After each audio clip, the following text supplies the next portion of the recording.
répondre à vos questions sur le port du pantalon, le port du voile, le port des bijoux, des tresses, des habits somptueux. Donc toute cette doctrine de Paul qui crée des confusions, le ministère de la femme. Donc c'est sur cela que je vais parler. Amen. Donc c'est 4 points. Ok. Allons-y. Le port du pantalon. Il y a des églises qui enseignent qu'une femme chrétienne ne peut pas porter un pantalon. Et aujourd'hui, avec l'Internet, tout le monde est enseignant, tout le monde prend une caméra, enseigne et peut avoir des vues, 10 000, 100 000 vues, et il y a des chrétiens qui sont troublés à ce sujet. Est-ce qu'une servante de Dieu peut porter un pantalon? Amen. Voici la réponse. Le verset qui est utilisé pour s'opposer au pantalon, le voici. On peut m'allumer cet écran, s'il vous plaît. Deutéronome 22, verset 5. Deutéronome 22, verset 5. La Bible dit ceci. Une femme ne portera point un habillement d'homme, et un homme ne mettra point des vêtements de femme. Car quiconque fait ces choses est en abomination à l'Éternel, ton Dieu. Amen. C'est le bon verset, hein? Ok. Alors, ces personnes qui interdisent le pantalon disent qu'un homme ne peut pas porter l'habillement de la femme et la femme ne doit pas porter l'habillement des hommes et disent que le pantalon, c'est l'habit des hommes. Et si la femme porte un pantalon, elle a porté un habit d'homme, elle a péché contre Deutéronome 22, verset 5. Ok?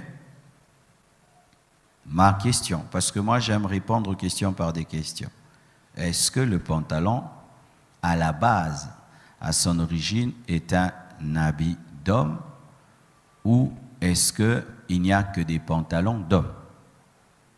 Et encore, voici ma question. Est-ce que lorsque Moïse, parce qu'il s'agit de Moïse, parlait dans Deutéronome 22, verset 6, les gens portaient des pantalons?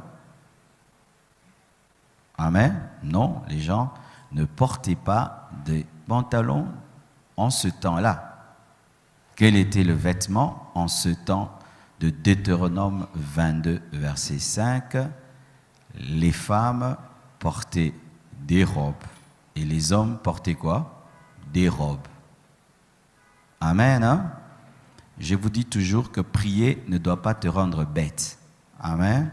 Si seulement tu pries, tu deviens bête. Moi, je n'engendre pas de tels chrétiens. Amen.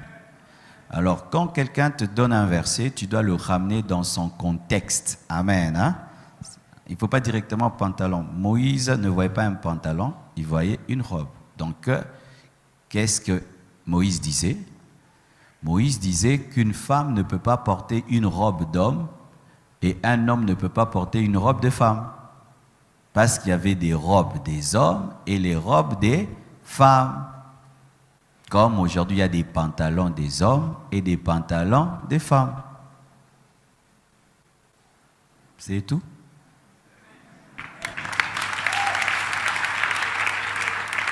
C'est simple. C'est comme ça qu'on enseigne chez les témoins de Jéhovah. On leur donne des arguments de discussion. Quand quelqu'un te dit, ma sœur, tu as porté un habit d'homme, il dit, quel verset? Deutéronome 22, verset 5. Ok. On écrit pantalon où? Oh, il n'y a pas. Ok. Là, l'habit, là, c'est un, là, on portait les jeans, les Levi's. Non, c'était quoi? Les robes. Alors, c'est un verset culturel. Dites culturel. Ah, ça, c'est encore une autre chose dans la Bible qu'il faut comprendre. Il y a aussi la place de la culture juive dans la Bible. Voici maintenant. En ce temps-ci, dans notre culture, la robe, particularité la femme, le pantalon, particularité l'homme, mais il y a aussi des endroits où les hommes portent des robes. Au Sénégal, en Côte d'Ivoire, au Nigeria. Tu vas dire qu'ils pêchent? Ils ne pêchent pas. C'est leur culture. Et même moi aujourd'hui, je commence à porter des bazins tous les jours. J'ai péché? Je n'ai pas péché. Jésus lui-même portait un pantalon. Quand il reviendra en pantalon. Alors Jésus a porté un habit de femme. Il y a des pantalons d'hommes et des pantalons de femmes. Je suis en train de venir, parce qu'il y a des sœurs qui sont très heureuses. Alléluia! On arrive. Amen. Mais il faut d'abord être biblique. Il ne faut pas tordre les Écritures pour interdire des mauvaises choses. Vous comprenez ça? Quand tu veux interdire des mauvaises choses, ne tords pas la Bible. Interdis seulement les mauvaises choses. Mais ne tords pas les Écritures, ça va se retourner contre toi. Vous savez pourquoi? Les mêmes personnes qui enseignent ici au Congo, la femme ne peut pas porter les pantalons. Quand ils vont maintenant au Canada, où il fait très froid, leur femme porte les pantalons. Parce que là-bas, si tu portes la robe, tu vas mourir. Il fait des fois moins 10 degrés. Maintenant, avec une robe moins 10 degrés, tu vois vraiment la maman pasteur du papa pasteur qui enseigne contre les pantalons, a porté ça à la maison. Mais quand elle arrive à l'église maintenant, elle prie. S'il n'y a pas le chauffage, vraiment, elle a des rhumatismes. C'est l'hypocrisie. Amen, hein? Mais oui, je vous regarde, vos femmes au Canada portent des pantalons, non? Mais oui, vous avez interdit les pantalons ici. Vos femmes au Canada portent des pantalons et vos enfants portent des pantalons, n'est-ce pas? Oui. Oh, il ne faut pas se mentir. Ce qui fait qu'il y a des prédications qui restent au Congo. Quand tu voyages là, ça reste dans l'avion. Oui, je vous dis la vérité. Il y a des choses que tu enseignes ici bien. Quand tu vas arriver dans un endroit où tu vois que ta prédication va tuer les gens, tu changes. Tu te rends compte que tu prêchais ta culture, tu ne prêchais pas la Bible. Amen. Dieu lui-même, il porte des pantalons, des robes. Ésaïe 6, verset 1. La Bible dit quoi? L'année de la mort du roi Osias, je vis le Seigneur assis sur un trône très élevé, et les pans de son pantalon remplissaient les temples. C'était le pan de quoi? La femme à la perte de sa avait touché les pantalons de Jésus, la robe de Jésus.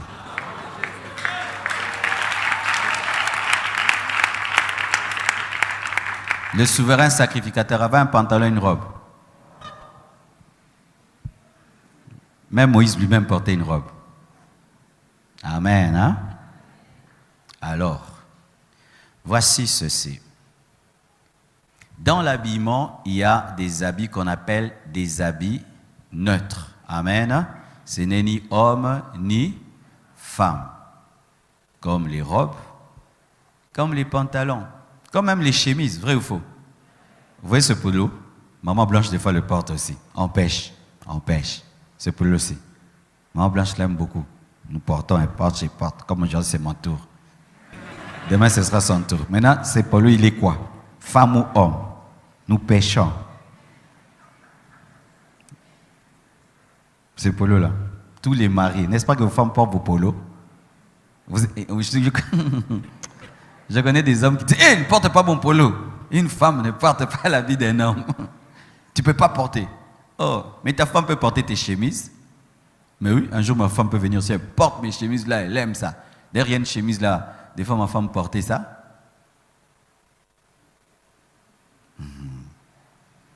Alors, que veut dire ce verset? Amen.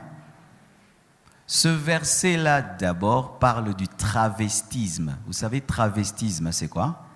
C'est-à-dire des hommes qui veulent être des femmes qui veulent être des hommes. C'est ça. Ça parle, le sens profond, c'est le travestisme.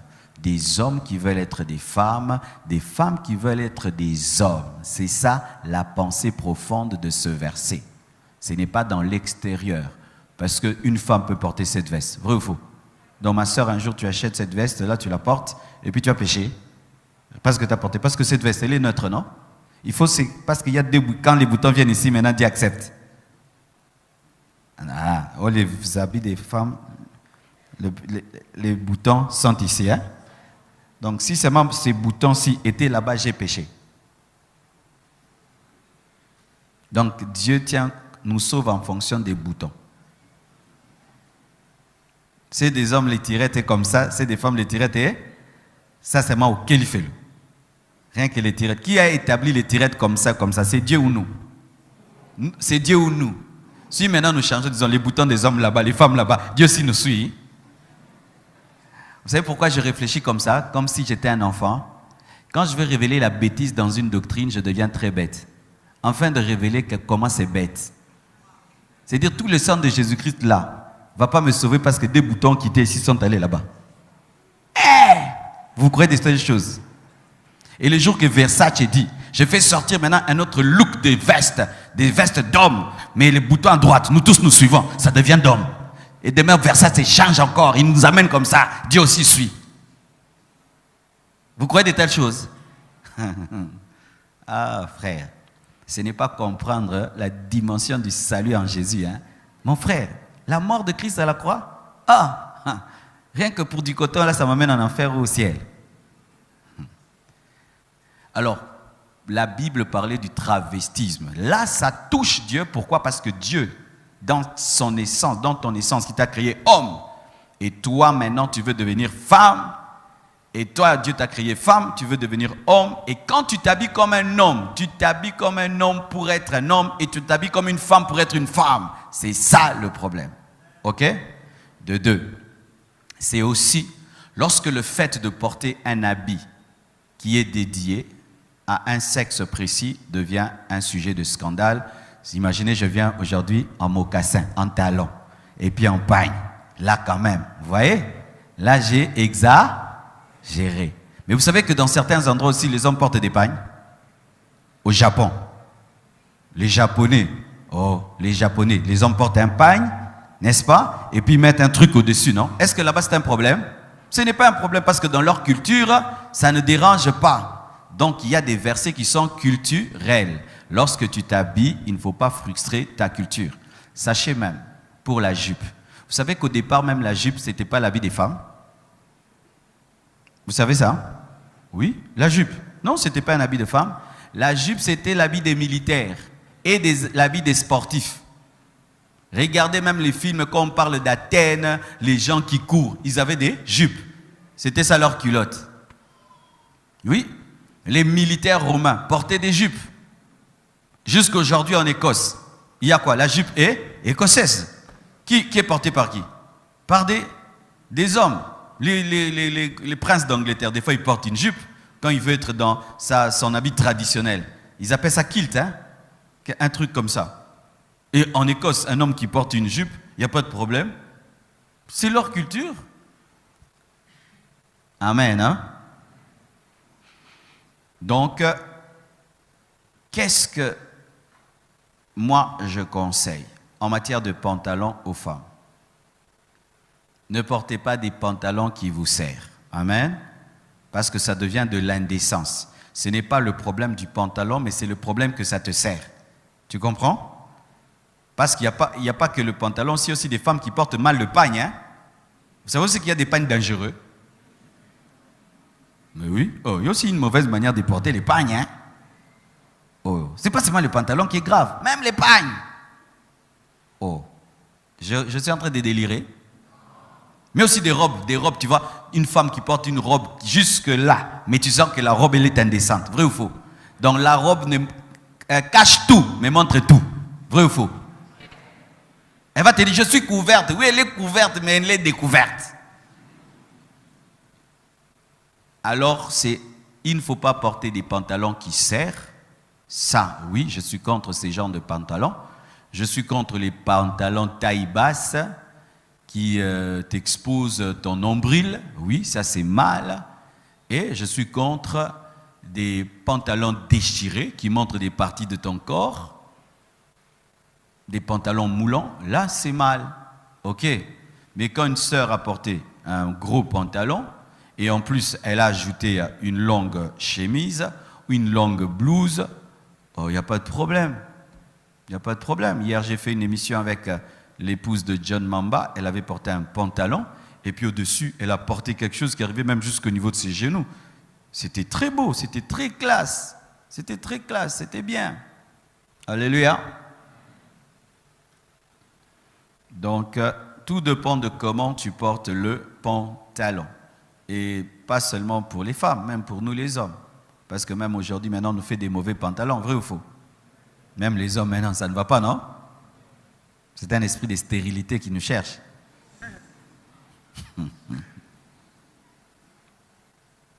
1 Timothée 2, verset 9, la Bible dit « Je veux aussi que les femmes, vêtues d'une manière décente, avec pudeur et modestie, ne se parent ni de tresses, ni d'or, ni de perles, ni d'habits somptueux. » La pensée de Dieu, c'est la décence. Amen. La décence. Quand ton habit est décent et il est pudique, quand ton pantalon est décent et il est pudique, il n'y a pas de problème. Mais aussi, si tu n'as pas besoin d'en porter, tu te contentes des pagnes, des robes et des jupes, tant mieux. Continue ainsi. Amen. Hein? Parce que si tout ce qui se fait sans conviction est un péché, si Dieu t'a convaincu que toi tu ne porteras pas le pantalon, porte ta jupe, ta robe, ton pagne, reste comme ça. Amen. Hein? Ne le fais pas parce que tu vois une telle... J'ai vu des sœurs comme ça, elles sont venues à l'église, elles portaient des pagnes, des jupes, des robes, et puis elles ont commencé à imiter celles qui portent des pantalons, alors elles portent des pantalons, alors bizarre, puis aussi mbêté. En français, ça ne tient pas. Amen. Hein? Donc aussi, si tu n'es pas convaincu de le faire, ne le fais pas. Moi, si je vais en Angleterre, on me dit de porter la jupe, même si elle sera acceptée, moi je ne vais pas la porter. Amen. Hein? Je ne suis pas convaincu de la porter, même si elle passe dans boya, parce que c'est mal à l'aise, hein? Quand même. Vous voyez, c'est pas que je pêche, mais moi-même quand même, hein? Ça passe pas. Il y a d'autres choses, tu sens que ce genre d'habit ne passe pas. Comme il y a des femmes, elles ne portent jamais de jupe, elles portent que des robes. D'autres femmes qui portent que des pagnes. Alors maman, continue ainsi. Mais je ne veux pas te dire sur base que c'est un péché que tu portes un pantalon, mais ça c'est ta conviction, la manière dont Dieu te dirige et te conduit. Amen. Hein? Ok. Deuxième question. Le port du voile. Prenons le verset qu'une femme doit prier la tête voilée. 1 Corinthiens 11, verset 4. Vous allez voir que je ne cite que Paul. Hein? Amen. C'est Paul qui a amené beaucoup de problèmes dans la Bible. 1 Corinthiens 11, verset 4 à 14. Faut-il porter le voile lorsqu'on prie? 1 Corinthiens 11, 4 à 14. Tout homme qui prie ou qui prophétise la tête couverte déshonore son chef. Toute femme au contraire qui prie et qui prophétise la tête non voilée déshonore son chef. C'est comme si elle était rasée. C'est comme si elle était rasée. Car si une femme n'est pas voilée, qu'elle se coupe aussi les cheveux. Or, s'il est honteux pour une femme d'avoir les cheveux coupés ou d'être rasée, qu'elle se voile. L'homme ne doit pas se couvrir la tête puisqu'il est l'image et la gloire de Dieu, tandis que la femme est la gloire de l'homme. En effet, l'homme n'a pas été tiré de la femme, mais la femme a été tirée de l'homme. Et l'homme n'a pas été créé à cause de la femme, mais la femme a été créée à cause de l'homme. C'est pourquoi la femme, à cause des anges, doit avoir sur la tête, c'est important le verset 10, hein, vraiment le verset 10, c'est pourquoi. Est-ce qu'on vous projette les versets là-bas? Moi ici, j'en ai pas. C'est pourquoi la femme, à cause des anges, doit avoir sur la tête une marque de l'autorité dont elle dépend. Amen. Hein? Bible battant en bang. La Bible, on lit pas la Bible rapidement. Amen. Hein? Il faut aller lentement. Ce verset est clé, très important dans l'interprétation de ce passage. Toutefois, dans le Seigneur, la femme n'est point sans l'homme, ni l'homme sans la femme. Là, il équilibre. Car de même que la femme a été tirée de l'homme, de même l'homme existe par la femme et tout vient de Dieu. Jugez-en vous-même. Est-il convenable qu'une femme prie Dieu sans être voilée? Il nous demande à nous. La nature elle-même ne vous enseigne-t-elle pas que c'est une honte pour l'homme de porter des longs cheveux? C'est une honte pour l'homme de porter des longs cheveux. J'arrive. Mais que c'est une gloire pour la femme d'en porter parce que la chevelure lui a été donnée comme un voile. Ok. On peut y aller? Allons-y. 1. Ce verset ne concerne pas les femmes célibataires.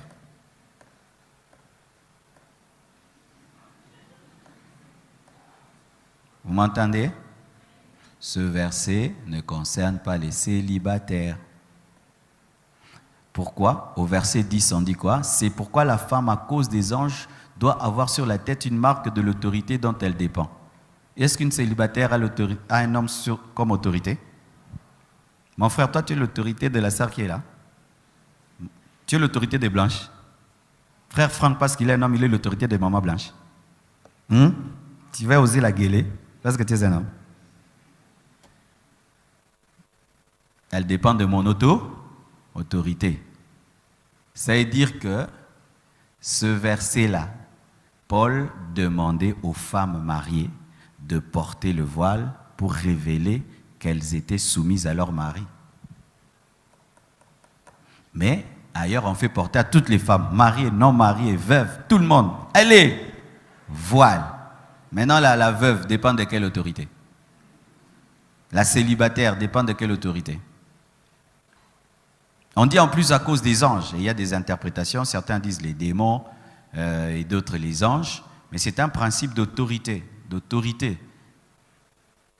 Alors, toujours, je vais arriver. Donc, ce verset ne concerne pas les femmes mariées.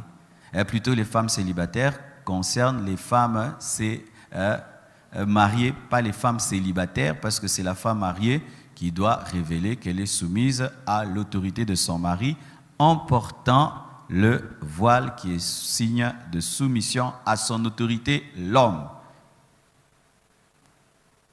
Alors, toutes ces personnes qui prient, les hommes, avec des kippas, ils pêchent aussi. Hein? Vous savez, les hommes qui portent des petits chapeaux comme ça, qui prient devant les murs de lamentation. Et Dieu ne l'exauce pas, hein, parce que c'est interdit à l'homme de porter un chapeau quand il prie. Mais ce sont des juifs, mais ils font ça. C'était une parenthèse. Allons-y maintenant. Premièrement, vous devez savoir que quand on parle du voile, on ne parle pas du foulard. Parce que je vois dans certaines églises, on dit aux femmes, la femme doit être voilée. Tu vois, les sœurs portent un petit foulard ici, puis les cheveux font ça, avec des modèles sous les foulards. Non, ma sœur, pasteur, c'est pas ça. Donc, si tu veux vraiment accomplir le foulard, nous allons accomplir le foulard. Parce que moi, je dis ceci, si vous voulez devenir des disciples de Paul, il faut les devenir à 100%, hein, pas à moitié pour cent. Parce que nous voyons les gens qui disent les femmes doivent être voilées. Tu vois, une partie là est couverte aussi des beaux voiles. Hein? Et puis là, d'autres portent d'ailleurs des chapeaux. Et disons voilées. Non. Le voile, lorsqu'on parle du voile, vous voyez les musulmans, comment tout est caché et il n'y a que le visage. C'est ça le voile. Ouais. C'est ce qu'il faut faire.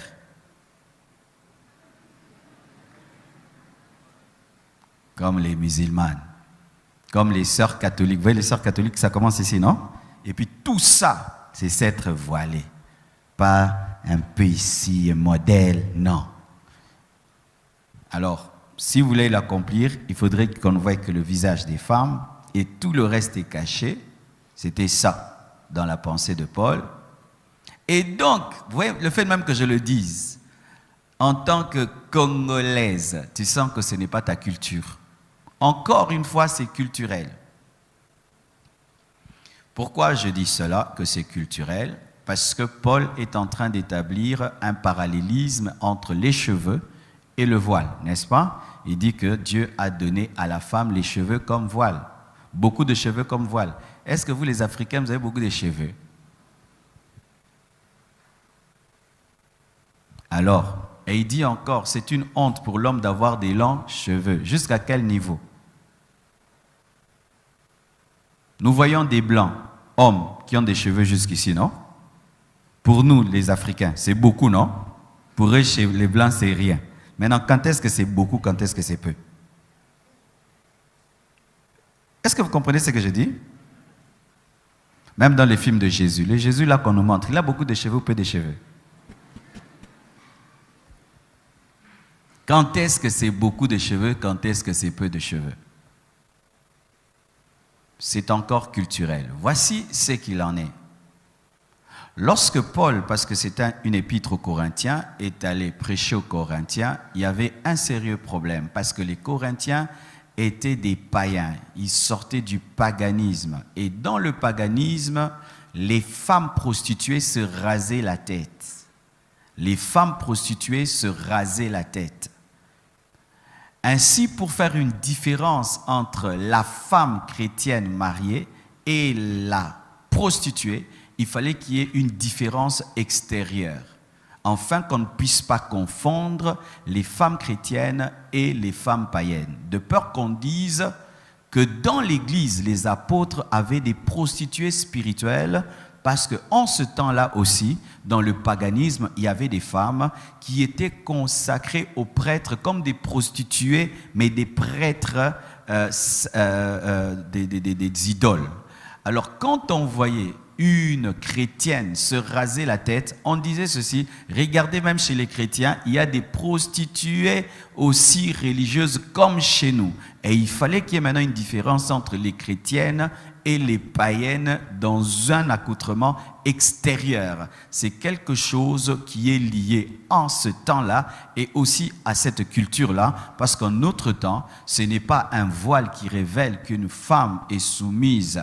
Aujourd'hui, ce n'est pas porter un voile qui révèle qu'une femme est soumise à son mari et qui révèle qu'une femme est mariée. Aujourd'hui, qu'est-ce qu'on regarde? On regarde la bague, n'est-ce pas? Mais sachez même qu'il y a dans certaines églises même, on ne porte pas la bague. On ne porte pas la bague. Et maintenant, le passage dit qu'il n'est pas bon à une femme de prier ou de prophétiser la tête qui n'est pas voilée. Ok. Maintenant, si pendant qu'elle est en train de chanter dans sa douche, l'onction la saisit, abonne de la terre, qu'elle prenne l'essuie, qu'elle mette sur la tête et prier, alors il faudrait que les femmes puissent porter tout le temps le voile, comme les musulmanes aussi, tout le temps partout, parce que tu peux avoir envie de prier dans la voiture, envie de prier sur la route, envie de prier parce que Dieu n'est pas qu'à l'église. Mais nous voyons qu'on dit aux femmes seulement à l'église, elles portent, mais en dehors de l'église, elles ne portent pas. Mais alors que ces femmes ne prient pas qu'à l'église, elles prient au bureau, elles prient au travail, elles prient partout. C'est pourquoi même les Arabes, même dans la piscine, portent le voile. Vous savez ça? Oui, ça créait un débat en Europe. Quand tu vas en Europe, les vrais Arabes, elles plongent dans la piscine avec voilé. Ah oui? Parce que là-bas, tu peux prier à Allah, non? Alors, si vous voulez accomplir ce verset, ce n'est pas un voile que vous mettez ici, et puis vous rentrez, vous enlevez. Non, portez-le partout, parce qu'en cours de route, après le culte aussi, tu es en train aussi d'adorer le Seigneur, et les anges, est-ce qu'ils sont ici? Alors, vous voyez que c'est culturel, c'est culturel. Sinon, c'est comme si Dieu torture les femmes, d'avoir toujours quelque chose sur leur tête pour qu'ils les écoutent. Vous imaginez ça? C'est-à-dire que nous allons réduire l'évangile à un tissu sur ta tête pour que Dieu t'écoute. De sorte que quand tu n'as pas le tissu sur ta tête, tu ne crois pas que le sang de Jésus-Christ est efficace pour te sauver. Et moi, j'ai prié dans une telle église. Je sais ce que j'ai dit. Moi, j'ai prié pendant 4 ans dans une telle église. Et vous savez ce qui arrivait des fois? Tu pouvais aller visiter brusquement une sœur, tu la trouves, elle n'est pas voilée. Quand tu dis prions, elle n'a pas son foulard à côté. Elle prend même les couches du bébé. Pouf, elle met sur la tête. D'autres prenaient les coussins et mettaient sur la tête. C'était ridicule, hein? Ridicule de ridicule. Même Dieu riait. Maintenant, s'il y a pénurie de foulards, Dieu ne va plus exaucer les femmes, hein? Si les foulards disparaissent sur la terre, Dieu ne va plus exaucer. Moi, quand une doctrine réduit le salut, je ne crois pas en cette doctrine-là. Je trouve que c'est un problème d'interprétation. Ah oui, moi, vraiment, tout ce qui réduit le salut à un tissu et réduit cette grâce divine, rien qu'à un tissu, moi, vraiment, je n'y crois pas. Tout le sacrifice que Christ a fait, parce que seulement, ma soeur, tu n'as pas un tissu sur ta tête, Dieu ne t'exauce pas.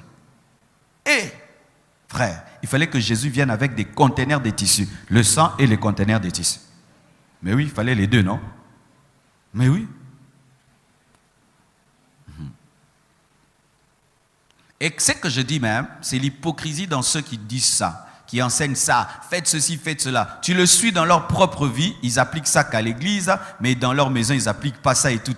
Et leurs femmes n'appliquent pas ça, leurs enfants n'appliquent pas ça. Moi, j'ai prié dans des telles églises, j'ai prié là-bas et j'ai vu l'hypocrisie qu'il y a derrière ces jeux de voile. J'ai vu ça. Quand elles veulent dormir, elles enlèvent ça. Maintenant, si la nuit, ou pas, tu as eu l'esprit de prière, tu commences à faire. Et s'il y a coupure de courant, dis attends, je ne retrouve pas les voiles. Vous croyez de telles choses? Non, moi je ne crois pas ça. Moi je crois que c'est quelque chose de culturel. Et il y a un sens derrière, c'est qu'une femme qui est mariée, pour qu'elle soit exaucée, doit être une femme soumise. Ça je crois, oui. Une femme qui vit dans l'insoumission, quand elle prie, Dieu ne l'exauce pas. Ça, oui. Une femme rebelle, impolie à son mari qui prie, Dieu ne t'exauce pas. Mais nous avons des femmes impolies, mais voilées. Très voilées, mais impolies. Tu es dévoilé. Parlons même des cheveux. N'est-ce pas qu'il y a des femmes qui ont des problèmes de cheveux? Ceux qui manioquent et collent, vrai ou faux? Donc toi, tu ne vas pas aller au ciel parce que Dieu ne va pas t'exaucer. Parce qu'il dit que c'est une honte pour une femme de porter avoir des courts cheveux. Tu sens qu'il s'adresse à quel genre de femme? Aux blanches. Version des africains. Mais oui, n'est-ce pas? Vous, dans votre famille, vous n'avez pas une sœur qui est comme ça? Les cheveux ne grandissent jamais. Vous n'en avez pas? Maintenant, elle est maudite, hein? Ouais, moi, quand je vois un verset, rend Dieu bête, je dis que non, il y a un problème d'interprétation. Parce que ces femmes-ci, maintenant, qui ont un problème de petits cheveux là, il y a des sœurs dont maximum, c'est là. Qu'elles fassent quoi? Ça se coupe. Elle est maudite. Oh non, quand même. Et maintenant, quand on dit que l'homme a de longs cheveux, quand est-ce que ça devient long cheveux pour l'homme? Ici? Non. Ici? Non. Ici? Non. Ça tombe ici? Ici? Vous ne connaissez pas des évangélistes qui ont des cheveux comme ça? Je connais même des blancs, il fait un chignon. Il ira en enfer celui-là, vraiment.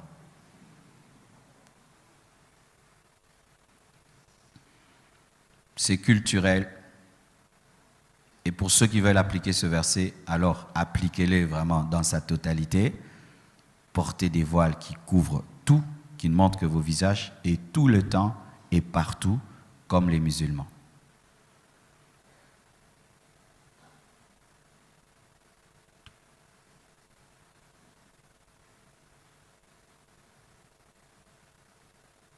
Alors, pour les voiles, il y a 3 écoles. Il y a une école où ils portent des petits voiles ici. Il y a d'autres, ce sont des voiles qui couvrent tout, qui ne montrent que le visage. Mais il y a d'autres, ah là là là là, je vous assure, une fois je suis allé en Allemagne, tu t'imagines, tu es en Allemagne dans un restaurant, tu vois un beau monsieur très bien habillé, et puis sa femme vient, habillée en noir, de la tête aux pieds. Maintenant, c'était l'heure de manger. J'ai dit, Natanano, Balia Andeni. Donc, je ne mangeais plus, j'ai regardé. Vous savez, elle mange comment? Elle fait comme ça. Elle fait entrer ça comme ça, sous l'habit. J'ai dit, ici, il n'y a pas l'esprit de Dieu, c'est l'esprit de l'homme pour torturer la femme. Ah oui. C'est pourquoi quand ces filles-là deviennent modernes, elles se rebellent. C'est-à-dire que cette femme-là, tu ne vois qu'un voile. Donc, elle est seulement noire et elle mange sous l'habit. Même sa bouche ne peut pas se faire voir quand elle mange. Ah, Dieu est derrière des choses comme ça. Dieu. Donc Dieu crée, je crée ma fille pour la faire souffrir. Je la crée belle et puis je la cache. Ah, même celui qui a créé cette bouteille la montre. Maintenant Dieu crée une belle femme, il la cache. Pourquoi? Pour qu'elle ne tombe pas dans le péché. Et le péché de la pensée, ça ne traverse pas les voiles là. Les mauvaises pensées, les mauvaises paroles, ça ne sort pas du voile. Amen. Et d'autres enseignent ceci, ils disent que, ils interprètent mal, ils disent que le voile en soi, ce sont les cheveux. C'est qu'il ne faut pas porter de voile. Les femmes doivent seulement laisser pousser leurs cheveux parce que les cheveux leur servent de voile. Et vous voyez là-bas, les sœurs ont des longs cheveux, longs cheveux. Elles ne portent pas de foulard. Elles, maintenant, ce sont les longs cheveux qui deviennent leur voile. Et on dit maintenant, les tresses. Qu'elles ne tressent pas. Les cheveux, ça se casse, ça se casse. Maintenant, elles tressent la nuit. Et le matin, elles ouvrent. Ça fait de l'hypocrisie. De l'hypocrisie. Elles ont des longs cheveux à midi devant tout le monde. Mais pour les garder, elles doivent les tresser. Mais on leur a interdit aussi que la femme ne tresse pas. Vous sentez vraiment que se convertir devient une prison? C'est pas qu'on te parle d'amour, de vérité, non. Les cheveux, les tresses, les peignes. Donc toute ta vie chrétienne, tu es tissu, cheveux, cheveux, tissu. Toute ta vie chrétienne se résout tissu, cheveux, cheveux, tissu. Quand est-ce que tu auras le temps de faire autre chose? Et tu vas voir vraiment, ça devient le 50% de leur temps. Ses cheveux, ses cheveux, ses cheveux, ses cheveux. Et vous savez, une femme noire qui a des cheveux comme ça là, en plus on les interdit en plus de ne pas les défriser. Hey, pas de tresses, pas défrisé, naturel et beaucoup. Et moi j'ai coupé d'ailleurs. Le peu que j'avais là, mais c'était grave. C'était du temps que ça me prenait. Et puis un jour j'ai dit, ah, l'ongoli. Mais ça va, non, et aux non. Mais c'était jusque-là seulement. Mais il faut du shampoing pour ça, il faut une huile spéciale pour ça, et si tu ne travailles pas bien, ça te donne des pellicules, et je te dis, il faut un peigne spécial. Mais mes cheveux, c'était seulement jusque-là. Mais celles qui sont jusqu'ici et là-bas, c'est comment? C'est une souffrance, et pas de défrisage. Défriser, c'est corriger Dieu. Hein? Vous aussi qui mettez le parfum pour corriger Dieu, gardez la peau en odeur bouc. Là, vous n'avez pas corrigé Dieu. Hein? Sur la maman, il y a gras. Oui, si la femme défrise, elle pêche, elle a corrigé Dieu. Mais si l'homme met le parfum, il ne pêche pas. Est-ce que toi, tu es né avec le parfum Gucci?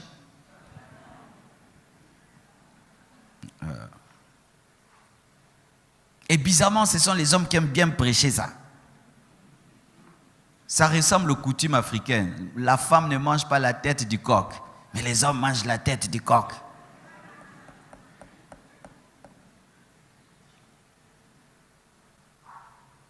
Alors, cette doctrine que les cheveux font place au voile, ce n'est pas vrai. En soi, Paul utilise l'image naturelle pour expliquer le voile physique. Ce n'est pas qu'il a remplacé les cheveux par le voile. Et même le fait même qu'il ait parlé de ces longs cheveux-là, c'est encore une preuve que c'est culturel. Parce qu'il y a des endroits où les femmes n'ont pas de longs cheveux. En Afrique du Sud.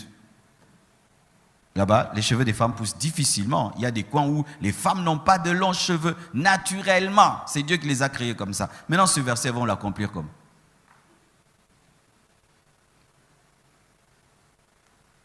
Troisième question.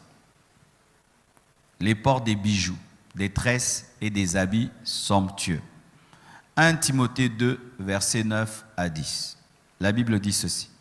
Je veux aussi que les femmes, vêtues d'une manière décente, avec pudeur et modestie, ne se parent ni de tresses, ni d'or, ni de perles, ni d'habits somptueux, mais qu'elles se parent des bonnes œuvres, comme il convient à des femmes qui font profession de servir Dieu.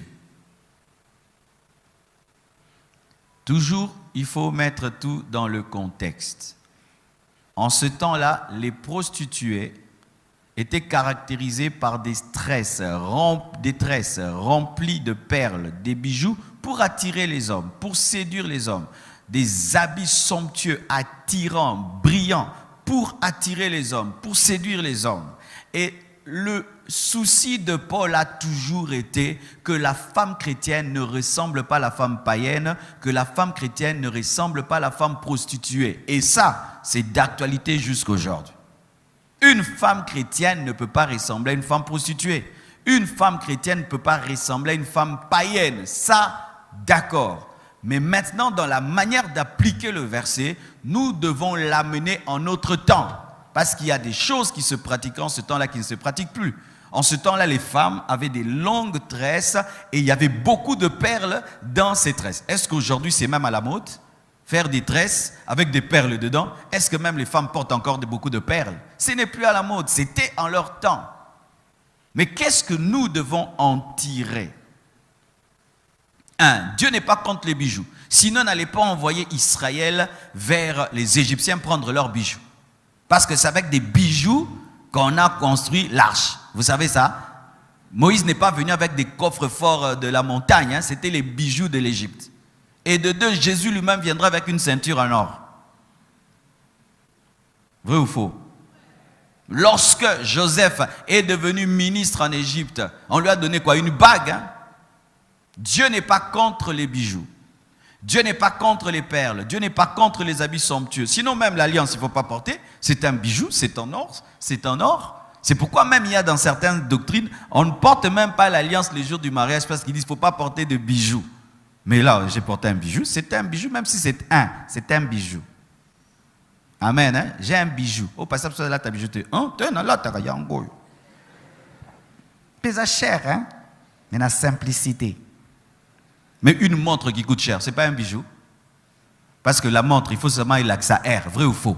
S'il faut dire montre, c'est l'heure, n'est-ce pas? Mais quand maintenant une montre coûte $1000, ce n'est pas un bijou. C'est un bijou.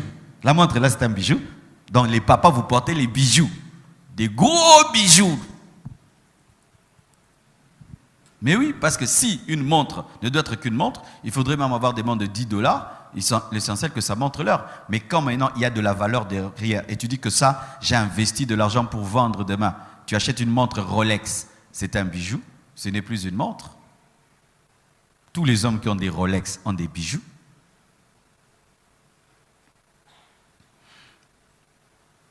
Alors Dieu n'est pas contre les bijoux, Dieu n'est pas contre les perles, Dieu n'est pas contre les habits somptueux, Dieu n'est pas contre les tresses, mais il ne veut pas que les femmes chrétiennes en fassent leur force, mais que la force de la femme chrétienne soit les bonnes œuvres. C'est-à-dire que ta force ne doit pas être dans ton habit, ta force ne doit pas être dans ton apparence extérieure, ta force ne doit pas être dans tes cheveux, dans tes bijoux, dans tes vêtements, mais ta force doit être dans les bonnes œuvres, la bonté, la libéralité. Tu es hospitalière, tu as la sagesse. C'est ça ta parure. Amen. Mais quand une femme chrétienne, sa seule beauté, ce sont ses vêtements, ce sont ses cheveux. Là, tu n'es pas biblique. Ah oui, là, tu n'es pas biblique parce que la parure d'une chrétienne, ce ne sont pas ses vêtements. Alors, ces femmes qui, quand elle n'est pas bien habillée, elle ne vient pas à l'église. Ah oui, ça, ce verset-là te touche. Et quand tu es bien habillé, tu cours vite à l'église nous montrer tes vêtements. Là, ce verset-là te touche.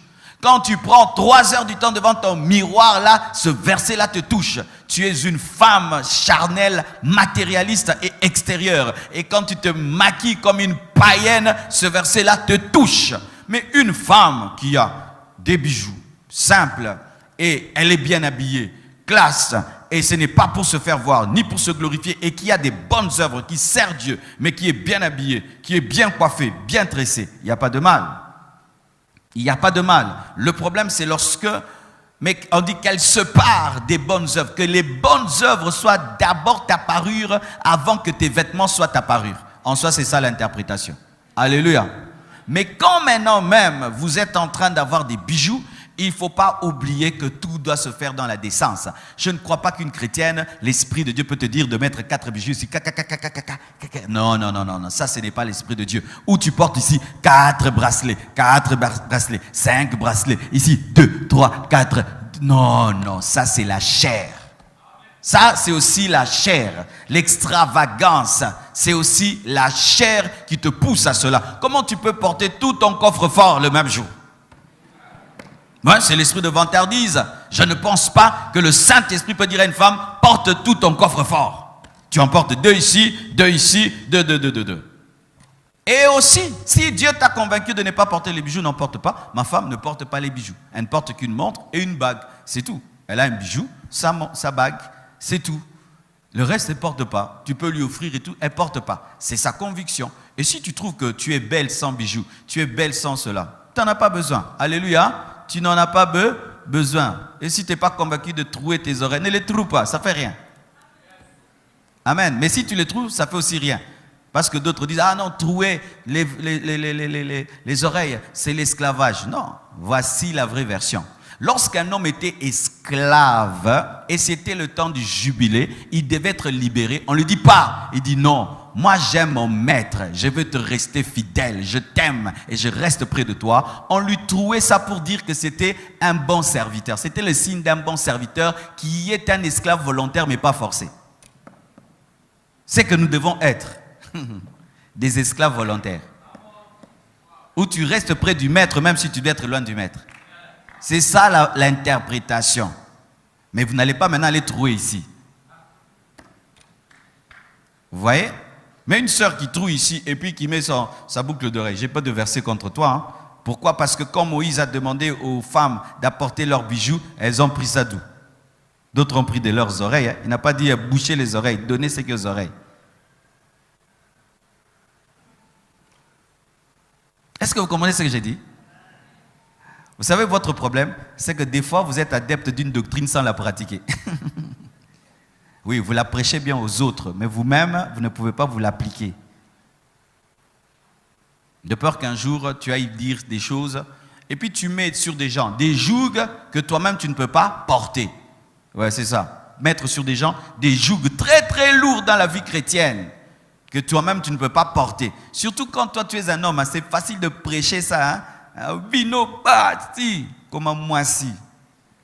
Et puis, t'es en monant. Alors, Dieu n'est pas contre les bijoux, mais Dieu est contre l'extravagance. Dieu n'est pas contre les perles, il est contre l'extravagance. Dieu n'est pas contre les habits somptueux. Si Dieu te bénit et tu peux maintenant t'acheter des beaux habits, il n'y a pas de problème. Je ne pense pas que la reine Esther s'habillait mal. Hein? Alléluia. Je ne pense pas que si aujourd'hui tu deviens la femme du président, tu vas mal t'habiller au nom de la chrétienté. Je ne pense pas que si tu deviens reine d'Angleterre et tu es chrétienne, tu vas mal t'habiller au nom de la chrétienté. Mais le mal, c'est d'être dans le luxe. Tu es dans des habits luxueux. Toi, ta vie, c'est l'habit, le vêtement. C'est ça, toi. Ta force, c'est ton vêtement. Oui, ça au Congo, vraiment, il faut qu'on nous prêche ça. Dans Bibundeli.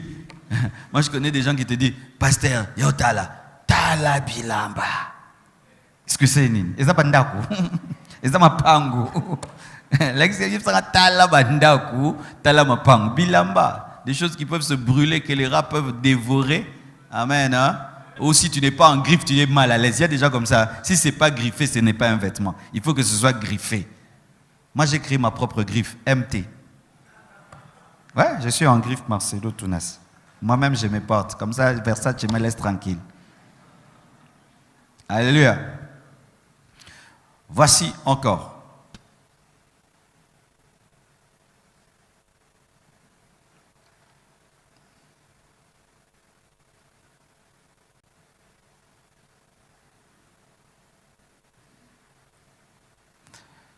Parlons maintenant de l'avis de Jacques sur le vêtement. Jacques 2, versets 2 à 4. Jacques 2, versets 2 à 4. Supposez en effet qu'il entre dans votre assemblée. Ça, c'est Jacques, ce n'est pas Paul. Parce qu'il faut aussi écouter les autres apôtres pour avoir un équilibre. Parce que si tu lis seulement Paul, non, il faut lire aussi les autres apôtres. La Bible n'est pas faite que des épîtres pauliniennes. Jacques 2, versets 2 à 4, la Bible dit « Supposez en effet qu'il entre dans votre assemblée, quelqu'un donc entre dans l'assemblée, un homme avec un anneau d'or et un habit magnifique, donc somptueux, et qu'il y entre aussi un pauvre misérablement vêtu.